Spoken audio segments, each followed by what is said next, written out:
Hello students, कैसे हैं आप। आशा करती हूँ कि आप सभी अपने घरों में सुरक्षित हैं।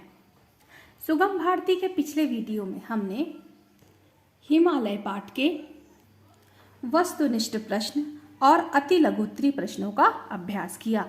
आज हम लघुत्तरी प्रश्न और भाषा की बात इन प्रश्नों का अभ्यास करेंगे। तीसरा प्रश्न है, निम्नलिखित प्रश्नों के उत्तर 3 से 5 वाक्यों में लिखिए। प्रश्न का, हिमालय हमारी सुरक्षा किस प्रकार करता है। इसका उत्तर है, हिमालय हमारी सुरक्षा दुश्मन राज्यों से करता है। दुश्मनों ने सैकड़ों वर्षों में कई चेष्टाएं की, परंतु हिमालय ने उन्हें हर बार चुनौती दी। दूसरी ओर उत्तर से आने वाली बर्फीली हवाओं को भी भारत में आने से रोकता है। प्रश्न खा है, हिमालय को उम्मीदों का घड़ा क्यों कहा गया है। इसका उत्तर है, हिमालय को उम्मीदों का घड़ा इसलिए कहा गया है क्योंकि वह स्वयं में कई राज्यों को समेटे है। इसमें अतुलनीय दृश्य तो है ही, साथ ही ये हमारे लिए जीवनदाता भी है या जीवनदाता के रूप में भी है। अगला प्रश्न है, हिमालय के प्रति हमारे क्या कर्तव्य हैं। इसका उत्तर है, बेशक हिमालय हमारी रक्षा करता है, किंतु हमें भी चाहिए कि तन मन से हम हिमालय की सेवा करें ताकि उसके सौंदर्य और संस्कृति को कायम रखा जा सके। अगला प्रश्न है, हिमालय को पिता के समान क्यों कहा गया है। इसका उत्तर है कि जिस तरह पिता अपने बच्चों के लिए कुछ भी करने के लिए तैयार हो जाता है तथा उसके पालन पोषण में कोई भी कसर नहीं छोड़ता, उसी प्रकार हिमालय भी हमारे पिता तुल्य है, जो अपने सैकड़ों बच्चों को पानी एवं संपदा प्रदान करता है। लास्ट क्वेश्चन है, नई सदी के कौन से करिश्मे देखकर हिमालय को शर्म आ रही है। इसका उत्तर है, आधुनिक समय में हम अपने सबसे बड़े रक्षक हिमालय पर ध्यान नहीं रख पा रहे हैं। दुश्मन इसकी छवि को लगातार घात पहुंचा रहे हैं। हम धीरे धीरे हिमालय का एहसान भूलते जा रहे हैं, इसलिए हिमालय को शर्म आ रही है।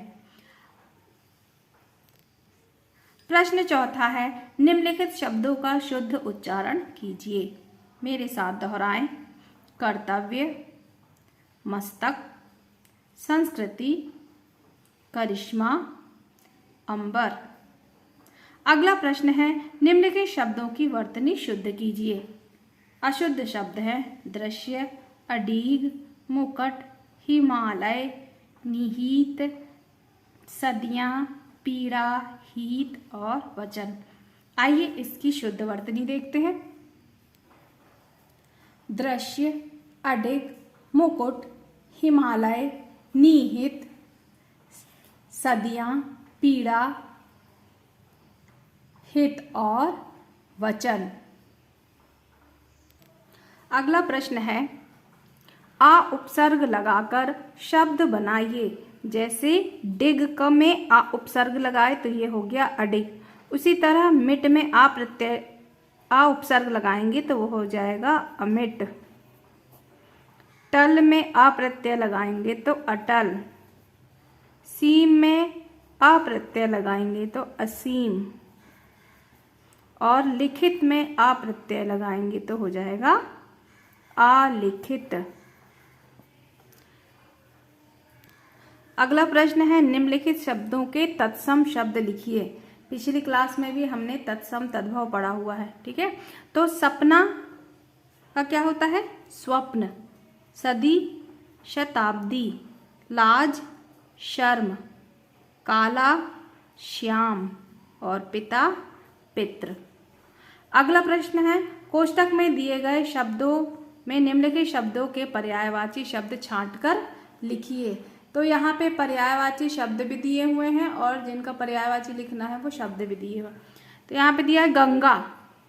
गंगा का पर्यायवाची क्या होता है, भागीरथी और जाह्नवी। भागीरथी और जाह्नवी।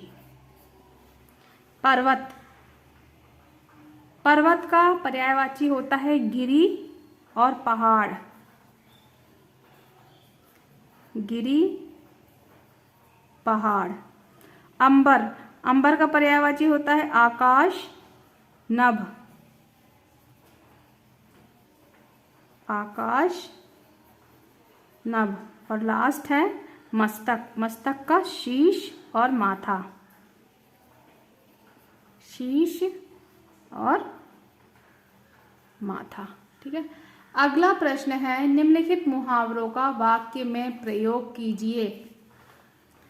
मुहावरे हैं मुंह काला करना, उम्मीदों का घड़ा लाज से गढ़ना। स्टूडेंट्स, ये आज का आपका होमवर्क है। इसी के साथ अपने घर के आसपास ऐसे पेड़ पौधों के नाम लिखिए जो रोग में औषधि का काम करते हैं। ठीक है, रोग में औषधि का काम करते हैं। यहाँ इस तरह से कॉलम बनाना है आपको, पेड़ पौधों का नाम, और दूसरी तरफ कॉलम में होगा कि वो किस रोग में प्रयोग किए जाते हैं। तो ये भी आज का आपका होमवर्क है। स्टूडेंट्स, आज के लिए इतना ही। Okay students.